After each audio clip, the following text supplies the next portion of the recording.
Hello everybody, I hope you're well. This is Joe Lenton from Original Art Photography. Hope you had a good Christmas, and I'd like to wish you all a happy new year for 2019. All the best with your photography, and hope you've got some good goals set for you to try and achieve in this new year. I just wanted to drop in really and talk to you briefly about what I recently got to upgrade my photography kit. And no, it's not a camera body, it's not a lens. There goes my cat trying to get to the window. Can I have your tail out of my face? Thank you. It's not a camera body. It's not a lens. It's certainly not the cat. She's not particularly helpful for the photography. But it is, in fact, a computer monitor. I know that might sound a little bit strange. It's not the sort of thing that as photographers we tend to prioritise. But I've actually found this has made a real difference to my workflow and to my editing. The cat is about to go across in front again. Just excuse the cat. Go on, off you go, out the way. Never work with children and animals, as they say, and our cats are definitely one of those not to work with. Okay, so as I was saying, I got a new computer monitor, and how I've noticed that it's made a difference is in my editing. It's very, very different to my old monitor in that it's matte and not glossy in the finish on it, meaning that you don't get awkward reflections when you're trying to edit. You'll often find with monitors that if you've got something else that reflects in it from elsewhere within the room, you're moving your head around trying to figure out where to look, it can be a little bit awkward. With the new monitor that I've got, it's got a matte finish, so that makes that far less likely to happen. And I've already found that it's become much easier on the eye when I'm doing the editing, and it's also got like a little hood around it to keep the light off the monitor as well. So if you've got light coming in at an angle, it helps to minimize that. And all of that means that it just makes the retouching a little bit less of an effort, a little bit easier to do. And it's a slightly bigger monitor, sort of 27-inch. And when I was thinking about monitors, a lot of people were sort of saying, well, you know, why don't you go for 4K? And quite simply, as a photographer, I didn't really see the point. There goes the cat again. And if you're making videos, then clearly 4K monitor could be very, very useful. But as a photographer, I didn't really want everything being made sort of smaller and smaller on the screen. That doesn't make the retouching any easier. So as a result, I went for a 27-inch. Here's the cat again. Sharon, I'm not sure why she wants to get in on this particular live broadcast, but there we go.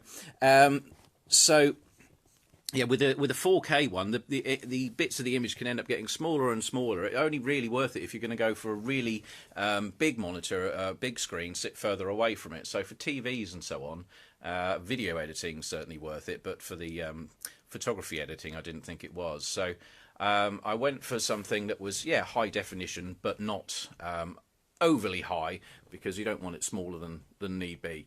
And I'll just show you quickly, if I can get away from the cat briefly. Here is my old monitor. Let's just switch the camera around. So here's my old monitor, and there's the cat in front of the old monitor. And as you come down a little bit lower and get in front of that monitor, okay, it's not all that clear, but you can see a reflection. Okay, so there's a reflection in that screen of the monitor. It's a glossy looking screen. You can see me quite clearly in there, and with the new one, with the matte one, you don't get that problem. So it's a lot less glare on the monitor, a lot easier to edit with. It's also a case of looking at different types of colours that are displayed by your monitors. When you're displaying stuff only online, so if you're only using your photos online, it doesn't really matter if you don't use anything other than sRGB, which is the sort of standard RGB setting. And that has a reasonable range of colours, but not as many as the Adobe RGB. That has a lot more colours in it. If you're only working online, that's kind of irrelevant because they're not going to display on people's monitors. But if you're doing prints, then that is actually quite important. If you want to get a good smooth transition in your colours, more vibrant colours, then the Adobe RGB gives you a better range of colours to work with. And if you do a calibration of your monitor, yes, you can get true colours, but you should also be able to find out how much of the colour space your monitor can accurately represent. And with my old monitor, I discovered that it was about 97-98% on sRGB, so it was missing a bit of that, But when I tried testing it for Adobe RGB, so the bigger color range, it was only down to 81%. So it was missing out 1/5 of the colours in terms of the Adobe RGB, and I was currently shooting in Adobe RGB on my camera, and so I was thinking, well, I'm not making the most of the colours that are coming through there. The prints won't be showing as vibrant colours as they could do if I was able to show more of that Adobe RGB space. And here comes the cat again. Certainly the star of the show, not me. Down you go.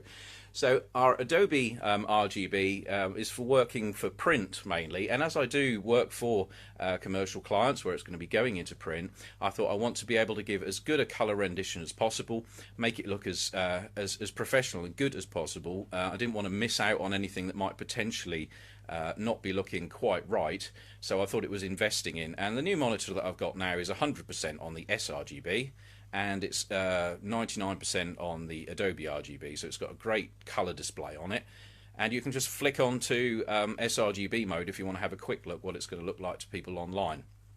So it's made things a lot easier for me, and it's quite surprising as a photographer that something other than a lens or a camera could really change your workflow that much, but it really can. So I would suggest, if you're finding that your prints aren't coming back as you thought they ought to look, firstly, calibrate your monitor if you haven't done so already, which obviously I already did and have been doing for a long time. But check and see how much of that colour space your monitor can really show, because it might not be able to display exactly what the printer are going to do if they're printing in Adobe RGB colour space. So I know for some of you that's probably, what is all that about? Well, in which case, don't worry about it. It can get confusing when you get onto some of these more technical aspects like that. If it sounds a bit confusing, just stick with sRGB at the moment, because that will work standard on screen online. That'll be no problem for you whatsoever. It's just if you're going to start getting into more regular printing and higher end work, then commercial work, then you want your colours to be as good and as true as possible. There we go, we've got Sharon up licking my ear. Isn't that lovely? So thank you all very much for watching. Thank you, Sharon, for being my co-star. Is she off? Yes. Thank you for watching. Thank you whether you've watched live or on the replay. It's lovely to have you along. And I hope that you found some of that useful about talking about how a monitor can make a difference in your workflow, and it'd be interesting to hear what you've found helpful recently to your photography equipment. It might be something big, it might be something just very cheap and expensive. I know for me, when I spent 20 quid on some umbrellas once, it made a big change. So you don't have to spend a fortune. But thank you very much for watching. Wishing you a happy new year, and look forward to seeing more of your images in the group soon. If you would like me to do a fuller sort of blog post on the differences between monitors, so actually post sort of photos and things so you can see the difference and explain it a bit more, do please let me know in the comments, and then I can prioritise that as one that I'll do relatively soon. So thanks again for watching, and enjoy the rest of your day.